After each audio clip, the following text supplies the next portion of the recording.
If there is one rule that I have, it is that once I start an anime, I will see that anime through to the end, no matter what. There's no particular reason I do this. Maybe I just like the challenge and being able to add more and more entries to my list of completed anime. However, when it comes to anime such as Hajimete no Gal, aka My First Girlfriend is a Gal, boy do I sometimes feel like throwing that rule out the window.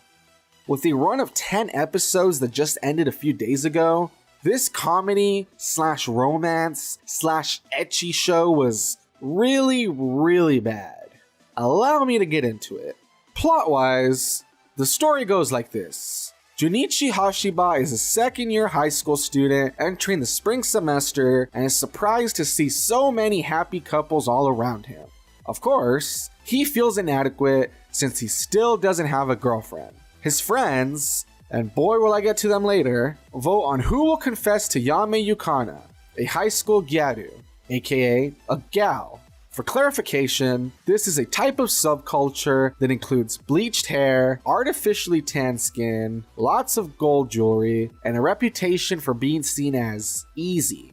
Being that he is the protagonist, Junichi is forced to ask the girl out and is shocked when Yame agrees. Though she knows that he has ulterior motives and is feeling peer pressure to get laid, she seems to be more complex than one would think and sees something in him. Now, while the anime could have been this great show about two characters getting to know each other and how the relationship develops, and Junichi learning not to assume certain things about a girl due to preconceived notions, instead we get a stupid harem anime full of annoying cliche characters, fan service, and terrible humor. How bad can the characters be? Let's list them off. We have Nene, the trope childhood friend with the ear-piercing voice, lolly physique, except obviously her huge boobs, cause duh, and bad habit of always getting in the way. We have Renko, the super tan yandere who is either threatening Junichi with violence or groping up on Yame. We have Yui, who seems like a super sweet likable classmate, but actually thinks of everyone as beneath her. And last but not least, we have Junichi's loser trio of friends, who consist of a guy with glasses who constantly shouts everything he says, a blonde-haired dude that does nothing in the entire anime and therefore might as well not exist, and a pedophile who's drawn a map of every elementary schooler's location in his neighborhood. I wish I was messing around with that last one, but yes, for whatever reason, we have multiple jokes about some creepy fat guy wanting to get with little girls. Moving on, let's talk about the gratuitous fan service. If you're wondering how much cleavage and panty shots we get, the answer is multiple ones each episode.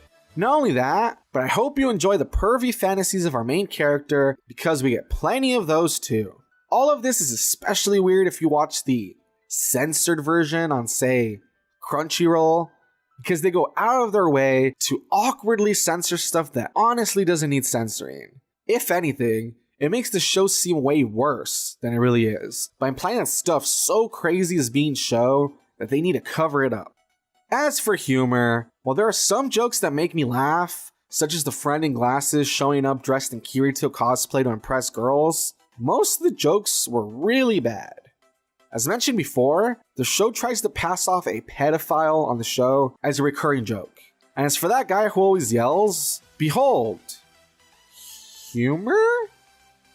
For being a comedy, I feel like it really failed at being funny, except for a few moments that even then weren't all that memorable. And you know what the saddest part is? The show didn't have to be this bad. The story is supposed to be an adaptation of a fairly new manga series that, if you take the time to read through, is way different from this pile of garbage.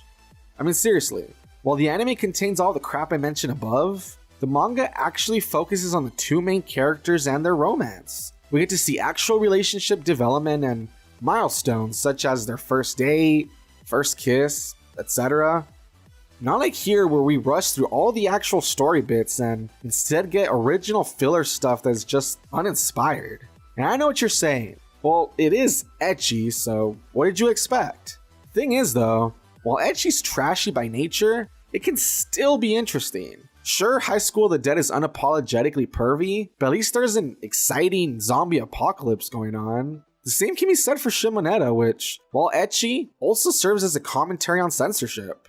So in the end, I suggest avoiding this anime. The characters are annoying, the humor isn't very great, and the story is just meh.